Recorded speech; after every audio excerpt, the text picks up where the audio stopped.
Kita antarkan makna yang sebenarnya. Zat itu yang bernama Allah. Allah tuh. Sedangkan sifat itu bernama Muhammad.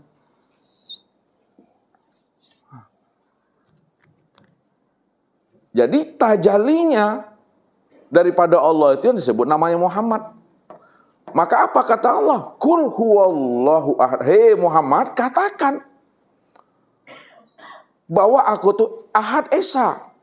Jangan terpandang olehmu ada yang lain selain daripada aku. Kalau terpandang oleh Muhammad ada yang lain selain daripada diriku dalam bentuk rupa yang berbeda, wujud yang lain, berarti kamu belum mampu mengesahkan aku dalam segala yang wujud itu. Itu maksudnya. Jadi kita itu diminta oleh Allah, jangan kita ini terpandang ada wujud yang lain selain daripada Allah. Pahamilah di dalam hati kita ini, segala yang wujud, segala yang ada dalam bentuk rupa yang berbeda wujud yang lain, itulah nyatanya akan rupa wajah Allah itu. Kalau diperhaluskan maknanya, ya, zat ini yang disebut namanya yang batin. Sedangkan sifat ini disebut namanya yang zahir. Jadi zahirnya bermacam-macam wujudnya. Namun hakikat diri yang zahir itu satu juga, itu yang batin tadi itu. Apakah batin dengan zahir, zahir dengan batin itu berpisah Bapak Ibu? Tidak. Kalau tidak berpisah, Ustaz mau tanya sama Daniel. Yang batin itu kalau tidak berpisah dia dengan zahir, lalu di mana letaknya yang batin itu? Daniel? Pada yang zahir. Bagaimana untuk mengenal yang batin itu ada di dalam yang zahir itu? Hah? Bagaimana caranya? Bagaimana cara memandang yang batin itu ada dalam zahir? Bagaimana cara memandang yang batin itu ada dalam zahir itu? Contohnya? Bentuk rupa yang zahir ini, bentuk rupa yang batin. Kenapa Daniel bisa mengatakan bahwa bentuk rupa yang zahir ini adalah bentuk rupa yang batin? Karena yang batin itu telah zahir. Zahirnya dalam bentuk apa? Bentuk alam. Bahwa alam itu adalah bentuk yang batin. Kalau alam itu bentuk yang batin, maka sesungguhnya alam itu alam yang batin. Contoh yang lebih mudah dipahami dan dimengerti. Coba Bapak, bahwa memandang yang batin itu di dalam yang zahir. Bagaimana contoh konkretnya? Kalau tadi bahasanya umum agak payah Bapak Ibu memahaminya. Bahwa yang batin itu ada di dalam yang zahir. Contohnya tubuh dengan ruh. Bahwa yang batin itu ada di dalam yang zahir. Contohnya bergeraknya tubuh akan ada ruh. Berarti ruh itu berada pada tubuh itu. Itu cara memandangnya.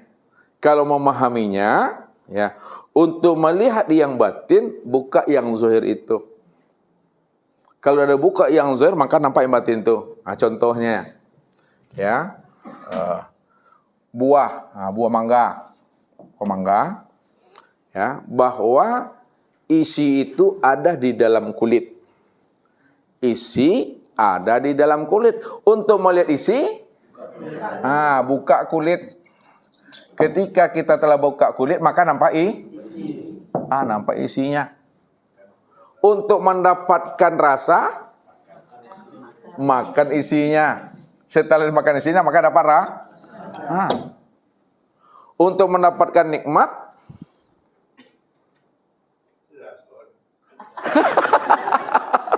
untuk mendapatkan nikmat, rasakanlah. Ya, rasa itu pada lisan kita. Disitulah kita bisa mendapatkan nikmat. Berarti nikmat itu adanya di mana? Nikmat itu ada pada rasa. Rasa itu pada apa?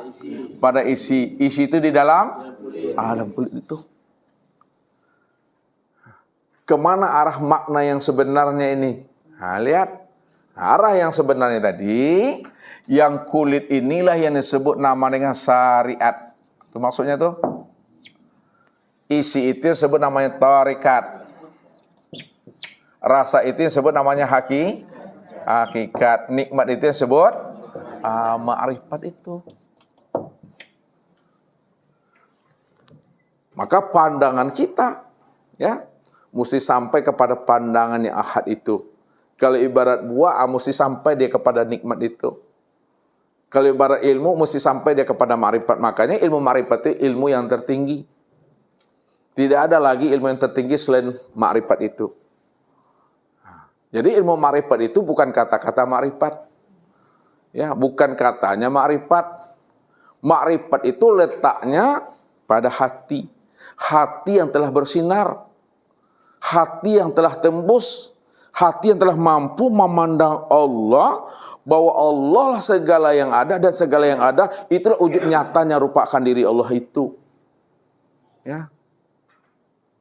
Sehingga tidak lagi terpandang yang lain selain daripada Allah.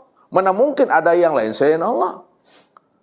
Maka jangan disandingkan Allah dengan sesuatu yang tidak pernah ada. Jangan dibanding-bandingkan Allah dengan yang tidak pernah ada. Karena yang lain nggak pernah ada, Allah saja yang ada. Kalau Allah yang ada, yang lain tidak pernah ada, itu artinya tidak ada pembanding bagi diri Allah itu. Itulah maknanya laisa kamitslihi syai'un itu. Jangan diserupakan Allah dengan sesuatu yang tidak pernah ada. Mungkinkah Bapak Ibu bisa menyerupakan Allah dengan yang tidak pernah ada? Enggak. Nah, kalau Allah cuma yang ada, yang tunggal itu maksudnya. Jadi sudah nyata Allah itu, sudah ahad Allah itu, sudah jelas. Nah, kalau sudah nyata Allah itu sudah ahad, sudah tunggal Bapak Ibu. Disitulah Nabi pesan, kala lisanahu itu. Ini penguncinya. Man arafallah kala lisanahu. Siapa yang telah mengenal Allah, Allah itu betul-betul ahad. Tidak ada yang lain selain daripada dirinya. Tidak ada yang wujud selain daripada dirinya. Dia yang awal, akhir, zahir dan batin. Kala lisanahu. Keluh lidah. Apa maksudnya itu, Daniel? Apa? Tidak dapat lagi mengatakan Allah. Apa maksud tidak dapat lagi mengatakan Allah itu? Oh, memang dia semata-mata. Yang memandang dia, yang dipandang juga dia. Ya, itu dia. Nggak ada lagi, memang dialah semuanya itu Bapak Ibu. Sudah jelas itu Bapak Ibu memandangnya itu. Nah, ini yang diajarkan oleh orang-orang arifin tadi. Yang disampaikan oleh Abu Mansur Al-Halat. Yang disampaikan oleh Abu Yazid Al-Bustami. Ya, oleh Ibnu Arabi. Bahkan diuraikan lagi, dirincikan lagi pemahamannya. Supaya terpandang Allah di atas segala-galanya. Maka jalannya itu ada berapa Pak Haji? Supaya terpandang Allah saja lagi.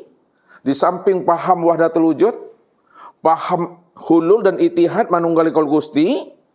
Di samping untuk mampu memandang Allah di atas segala-galanya, nggak ada yang lain selain hanya Allah.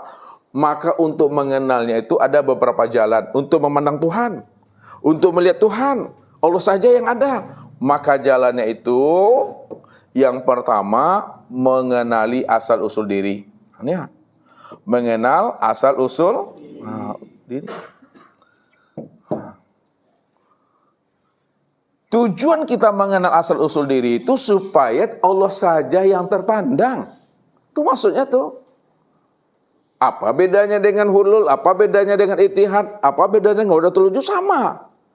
Cuma cara penyampaiannya itu saja Bapak Ibu yang berbeda. Hakikat maksud sebenarnya apa yang dikaji, apa yang disampaikan itu supaya terpandang Allah. Karena inilah satu kata yang diharapkan Allah kepada kita. Jangan sampai terpandang yang lain selain daripada aku. Nah, itu maksudnya mengenali asal usul diri. Yang kedua, matikan diri. Apa tujuan matikan diri, Daniel? Tujuan mematikan diri apa? Yang jelas-jelas ngomongnya. Tadi udah jelas-jelas ngomongnya, jangan dikaburkan. Nanti payah Ibu Liah pulang nanti itu. Apa tujuan mematikan diri? Bantu Epa, bantu Rahmi, bantu Dewi. Ada Dewi? Bu Wi lah kalau tidak ada Dewi. Bantu Bu Wi. Apa tujuan mematikan diri Bu Wi? Supaya apa? Supaya tidak ada yang lain selain dari Allah. Dipertegas Rani. Apa tujuan Rani mematikan diri? Supaya nampak Pak Jeb. Bantu lagi Erna. Paning aku Bantu lagi Bu Susi. Tujuan Bu Susi mematikan diri. Menghilangkan keakuan sama aku. Apalagi Bu Lia.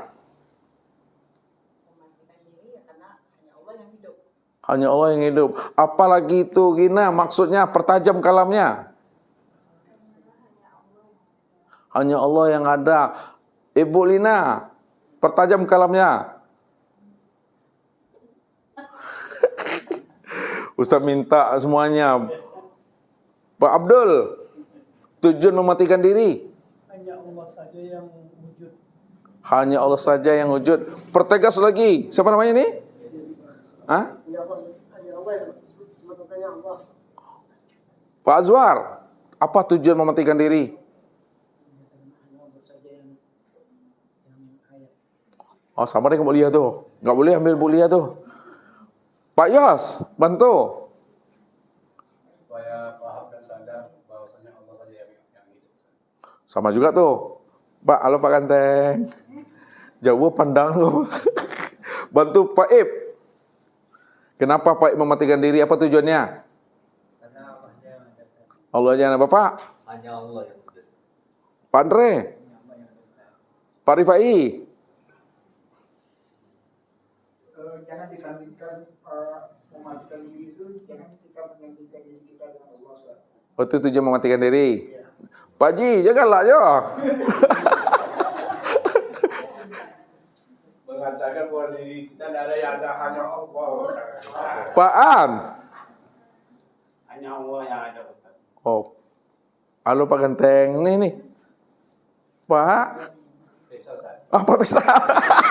Terpanah aku. Pak Pesal. Tujuan mematikan diri itu hanya untuk mematikan diri, hanya diri Allah saja yang ada. Pak Endra. Menyatakan hanya Allah yang hidup. Halo Pak ini ya. Ya Pak Ganteng ya. Hanya Allah ya. Pak Naim terakhir. Penutup. Semata-mata Allah yang ada. Lihat kan banyak bahasanya kan?